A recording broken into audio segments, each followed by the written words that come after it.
BJP छोड़कर आम आदमी पार्टी में शामिल हुई चाचौड़ा की पूर्व विधायक ममता मीणा ने अब खुलकर बीजेपी पर हमला बोलना शुरू कर दिया है।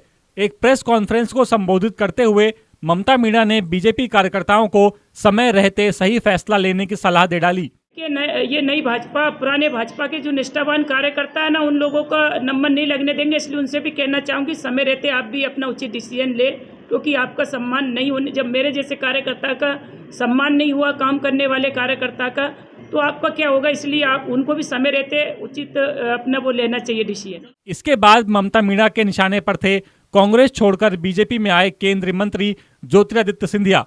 ममता ने कहा कि सिंधिया कांग्रेस में थे तब तो बड़ी कर्ज माफी की बातें किया करते थे, पर बीजेपी में आकर वो इस मुद्दे पर कुछ नहीं कहते।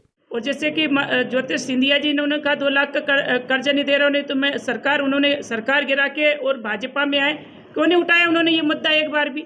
उनको केंद्रीय मंत्री बनना था, राज्यसभा सदस्य बनना था, इसके बाद उन्होंने ये मुद्दा क्यों नहीं उठाया। उठाना चाहिए था उनको ये मुद्दा।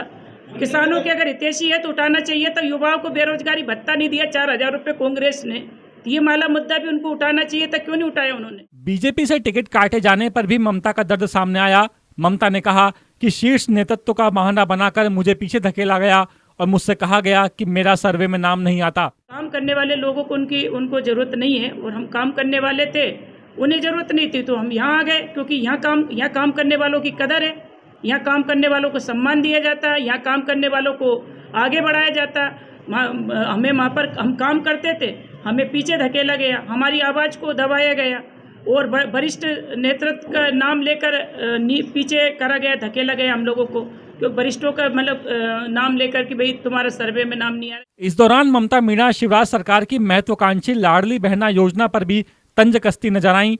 ममता ने सवाल उठाते हुए कहा कि अगर बीजेपी को महिलाओं की इतनी ही चिंता थी तो सरकार बनते ही इस योजना को लागू क्यों नहीं किया। आपके लिए जो कह रहे हैं ना, महिलाओं को 1000 रुपये लाडली बहना हम धीरे धीरे बढ़ाते 3000 रुपये देंगे, कोई नहीं देने वाले। देखना आने वाले समय में अगर इनको देने की भावना थी तो सरकार बनाते देते ना। दरअसल इस बार बीजेपी ने चाचौड़ा विधानसभा से ममता मीणा की जगह प्रियंका मीणा को उम्मीदवार बनाया है। इसके बाद से ही ममता मीणा के तेवर अलग नजर आ रहे थे। अपनी ताकत दिखाने के लिए ममता मीणा ने कई रैलियां भी की थी, लेकिन तमाम कोशिशों के बाद भी उन्हें निराशा ही हाथ लगी और आखिरकार उन्होंने बीजेपी से इस्तीफा देना ही ठीक समझा।